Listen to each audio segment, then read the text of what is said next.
je vais être particulièrement assidue dans mes méditations et mon yoga que je fais le matin, parce que je sais que vraiment, ce sont des éléments qui vont me permettre voilà, d'avoir la bonne posture intérieure et du coup de créer le bon chant euh, en collaboration bien sûr avec les participants, mais voilà, de pouvoir installer cet espace-là, cette énergie-là qui va rendre possible plein de choses. Et donc dans ces moments-là où le groupe voilà, fonctionne de manière très très fluide, il y a une sorte de flow collectif finalement qui émerge. Et voilà, pour moi, c'est l'indice que cet atelier est réussi. Et je me sens vraiment dans ces moments-là, ben, finalement, ouais, en contact avec une forme de magie. Et donc, dernièrement, c'était rigolo parce que j'ai une de mes clientes qui a presque employé ces mots-là pour me faire un feedback sur l'accompagnement qu'elle avait vécu, où elle me disait qu'elle avait eu l'impression de ne pas faire tellement d'efforts pendant les ateliers qu'on avait eus ensemble et que elle ne sait pas trop comment, mais ça a créé l'équipe. De vivre ces ateliers-là, bah, ça a vraiment créé l'équipe, mais elle ne savait pas trop comment. Voilà, donc il y avait une sorte comme ça de magie, et du coup, ça m'a fait beaucoup, ça m'a vraiment fait sourire qu'elle ait ce même ressenti que moi, parce que je me suis dit, ok, c'est pas que dans ma tête, c'est pas que moi qui ai l'impression de vivre un moment magique, c'est aussi les participants, et donc c'est chouette. Un déclic devenir facilitateur, déclic ou vocation. Alors en fait, c'est assez compliqué de choisir entre les deux. Maintenant, je trouve que c'est une sorte de vocation qui vient de loin, mais un jour, je l'ai découverte en ayant un déclic. Enfin, c'était avant de la découvrir. J'ai eu le déclic, puis beaucoup plus tard, j'ai compris ce qui se passait. Et le déclic, c'est une anecdote qui peut peut-être paraître enfin, super anecdotique, voilà. C'est le propre de toutes les anecdotes. Et j'étais dans mon boulot d'avant, donc j'animais une journée avec, je sais pas, 25 ou 30 personnes, ça devait être en 2012 peut-être, par là, 2013. Et puis une longue journée avec un tas de sujets, on travaille, on fait des groupes, etc., etc. Et puis à la fin de la journée, l'assistante de l'équipe, on était dans cette journée, on devait être 4 ou 5 salariés, plein de bénévoles et d'autres personnes. Et l'assistante de notre équipe dit: waouh, c'est la première fois de ma vie que sur une journée de travail, je m'assieds sur 7 chaises différentes. Et je ne sais pas pourquoi, mais cette phrase, elle est rentrée, elle n'est jamais sortie. Et je suis dit, là, il s'est passé quelque chose, quoi. Voilà. Et je ne savais pas que la facilitation, ça existait. J'avais jamais entendu les mots d'intelligence collective, etc., etc. Et quelques années plus tard, eh ben, j'ai mis ces mots d'intelligence collective parce que j'avais eu plein d'autres expériences sans forcément cette phrase-là à la fin. De toute façon, elle l'a prononcée qu'une fois, ça suffisait.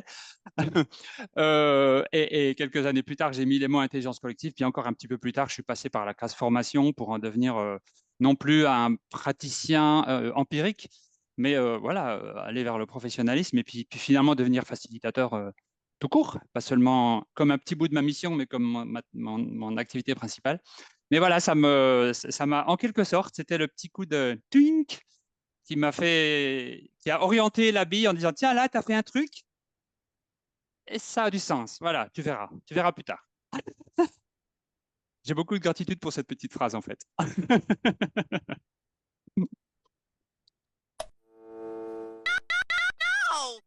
Alors, Centaure, il paraît que ça me parle, oui. Du coup, je vous raconte une petite histoire. Cet été, j'ai lu un livre d'une philosophe qui s'appelle Gabrielle Alpern et qui s'appelle Centaure, justement.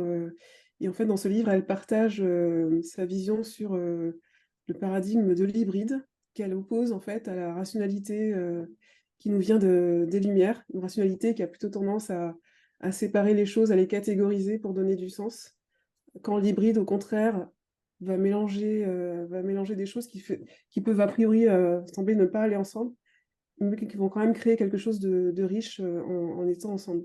Donc le centaure, c'est un peu l'incarnation de ça, avec ce mélange de homme et cheval.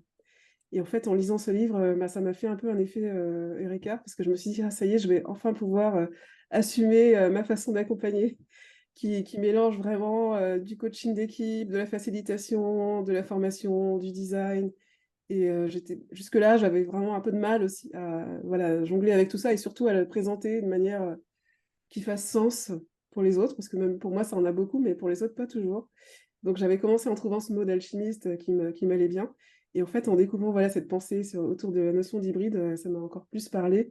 Et notamment, Gabrielle Alpern, elle parle aussi du fait que en allant, en plongeant un peu plus dans ce paradigme-là d'hybride, où on va inventer des nouveaux concepts aussi, hein, parce qu'on doit à chaque fois inventer des nouveaux mots pour désigner ces éléments qui sont hybrides. Eh bien, ça, c'est une voie vraiment à explorer pour résoudre aussi les problématiques auxquelles on est confronté en ce moment, notamment en lien avec le changement climatique. En fait, on se rend compte que c'est la culture qu'on a créée qui vient justement de ce côté plus analytique et enfin, qui sépare plus. C'est un peu cette culture qui nous a menés là où on en est aujourd'hui et que donc ce serait intéressant d'explorer autre chose qui nous emmènerait sans doute ailleurs. Et ça me plaît aussi, ça me parle aussi de mes engagements vis-à-vis de ce sujet de transition écologique. Comment ça, vous avez enquêté? Mais on m'a rien dit, moi. Tu connais la vie secrète des arbres. Bon, faut pas exagérer, mais en fait, je crois que c'est pour mes 50 ans, mais j'ai oublié de noter. Mes filles m'ont offert ce bouquin, La vie secrète des arbres de Peter Wohlleben, que j'ai dévoré et qui m'a enfin, passionné, chamboulé, etc., etc. Mes 50 ans, c'était en 2017. Donc, fin 2016, j'ai mis les mots intelligence collective. Je sais ce que je ferai plus tard parce que là où je suis, ça ne va pas durer toute la vie. Et 2017, j'ai commencé à me former en fait et à faciliter avec davantage de conscience et davantage de savoir-faire, mais surtout de conscience, je crois. Et puis là, je n'ai quitté mon boulot qu'un an et demi, 2 ans après pour me lancer en indépendant. Mais ça m'a vraiment, cette réflexion autour des arbres m'a vraiment, comment je peux dire ça, accompagné dans essayer de définir, mais au fond, c'est quoi ce que je fais? Pourquoi je le fais? Voilà, je parlais de vivant.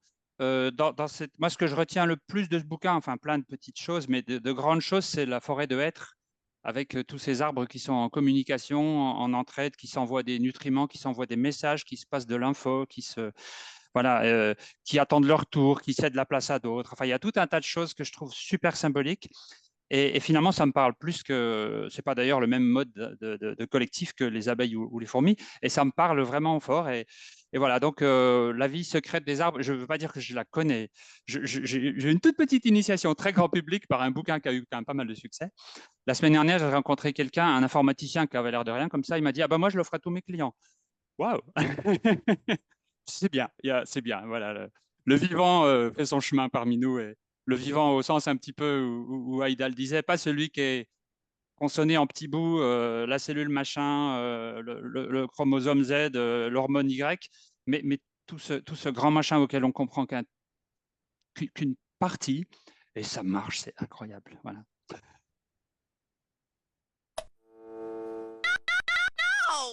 Oui, les cordonniers sont-ils vraiment les plus mal chaussés? On dit souvent ça, on nous dit souvent ça de nous, dans nos métiers d'accompagnement. Mais je trouve qu'en fait, en intégrant l'IAF, bah, finalement, on est mieux chaussés.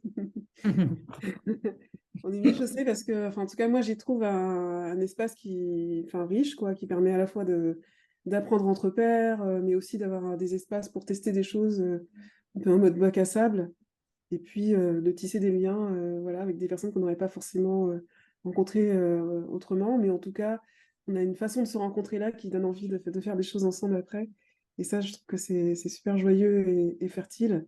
Et vraiment, moi, en fait, je me sens voilà, mieux entourée et soutenue aussi du fait de faire partie de cette communauté-là. Et je vois que ça nourrit bien mon goût pour le faire ensemble, en fait.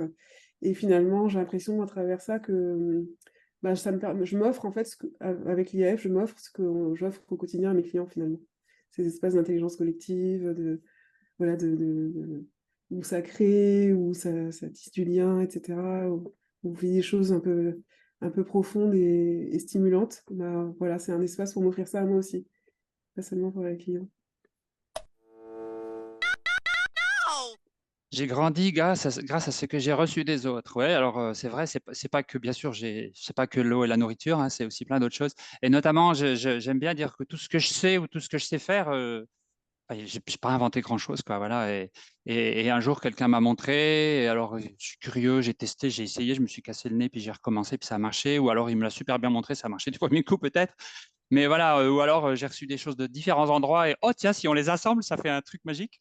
Et j'aime beaucoup enfin, comment je suis très conscient de ça et de ce fait, ça m'anime dans le fait d'avoir envie de partager à la fois de mettre en lien les gens parce que je trouve que notre monde, il a énormément besoin davantage de liens. Voilà, il y a tellement de choses qui nous séparent qu'on a besoin d'être simplement en lien.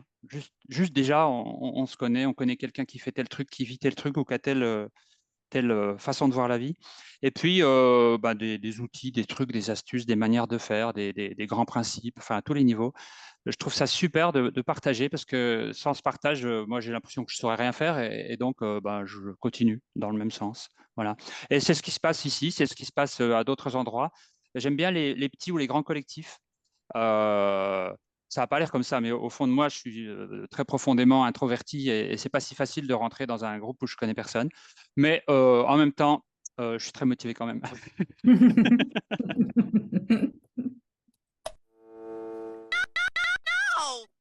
Mon atelier idéal.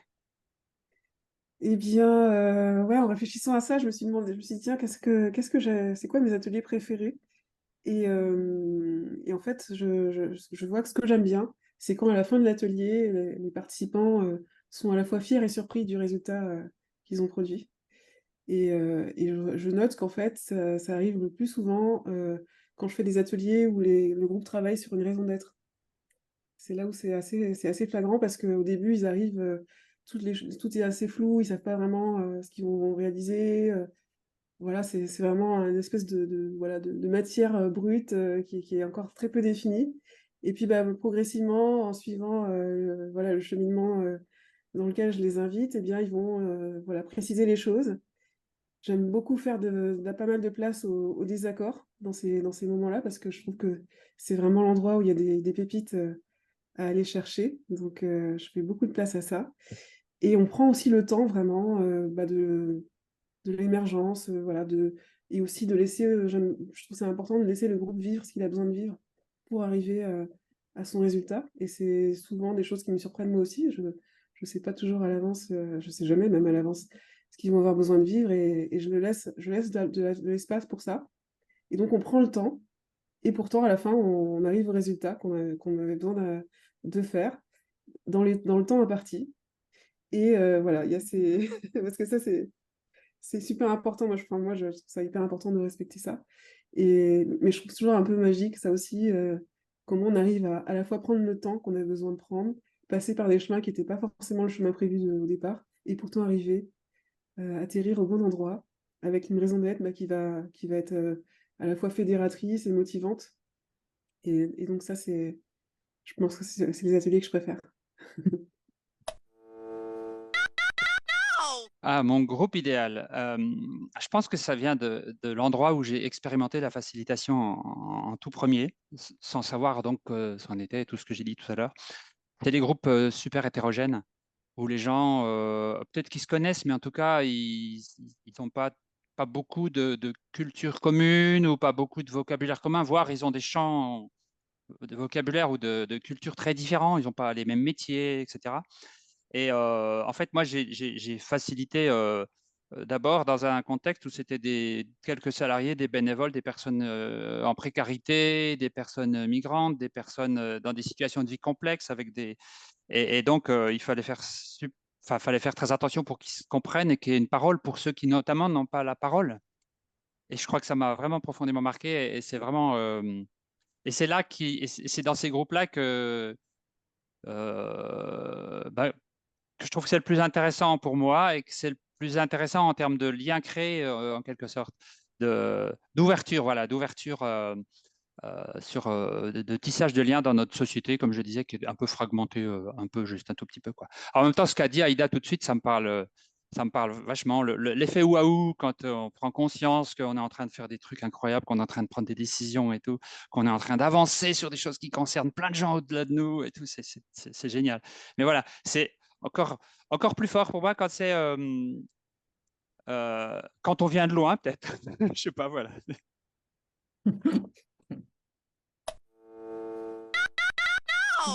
Ma citation préférée. J'en ai plusieurs, mais là j'ai choisi une citation de Maya Angelou que j'aime vraiment bien et qui dit si vous n'aimez pas une situation, changez-la. Et si vous ne pouvez pas la changer, changez d'attitude.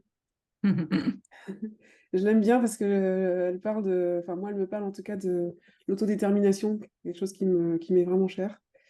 Et puis voilà, elle me rappelle qu'il y a toujours moyen, il y a toujours un espace où je peux agir sur ce qui se passe, ce qui me traverse, voilà, ce qui me concerne. Et puis elle me parle aussi en fait de la loi des 2 pieds, qu'on connaît bien en tant que facilitateur.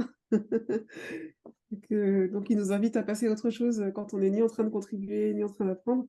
Bah, finalement, je trouve que c'est la même énergie en fait dans cette citation de Maya Angelou et j'aime bien voilà la liberté que ça nous offre et que ça donne aussi, bah, de la qualité à notre présence et à notre choix de nous engager à un endroit ou à un autre. Voilà, c'est important pour moi. Alors, ma citation préférée, j'ai préparé là pour le coup. Hop. Voilà, si tout se passe bien, elle devrait s'afficher. Voilà, toi qui chemines, il n'y a pas de chemin, le chemin se fait en marchant. En fait, c'est pour une citation, c'est une phrase d'un poème d'Antonio Machado, qui est un poète espagnol. Donc, je ne parle pas espagnol ou juste comme une vache française. Caminante no hay camino, se hace camino al andar. Mais voilà, je l'ai écouté, je l'ai entendu, je l'ai découvert à 2 endroits différents à peu près en même temps, en fait. Et je l'ai sur une petite pochette, comme ça ne marche pas quand on est en fond d'écran, là, voilà, ça ne marche pas. Mais ce n'est pas grave, je l'ai presque toujours avec moi, en fait. C'est un petit peu une sorte de hasard heureux. Enfin, il n'y a pas de hasard, on le sait bien. Et voilà, c'est vraiment cette idée que, en fait, je vais donner une anecdote pour illustrer que ça vient de loin. Lorsque j'ai cherché du boulot la toute première fois de ma vie, donc alors que je terminais mes études, j'ai eu un rendez-vous dans une très grosse entreprise française qui est notamment dans le domaine énergétique, je n'ai pas dit son nom, et où on m'a décrit des super boulots, et puis on m'a dit dans 3 ans tu feras ça, puis dans 3 ans tu feras ça, puis dans 3 ans tu feras ça. Je suis parti en courant. C'était inenvisageable d'être sur un sillon tracé comme ça.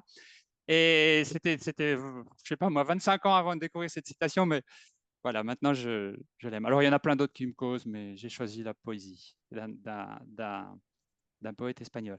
Je vais vous mettre dans la discussion un lien vers une lecture de ce poème qu'on trouve sur YouTube avec un accompagnement musical et je trouve ça très très beau, éventuellement très très beau au point que ça puisse couler depuis les yeux là. Et voilà, je vais vous offrir ce lien. Et puis Merci pour les Stéphane. paroles, chacun se débrouille, ou alors je vous partage ma planche avec la version française et la version espagnole. Y a-t-il des hispanophones parmi vous? Merci beaucoup Stéphane. C'était super top. Merci, merci Stéphane pour la vidéo et pour la qualité de sa prestation. Et bien entendu, un grand merci à Aïda également. Et donc maintenant, vous allez pouvoir poser toutes les questions que vous voulez poser.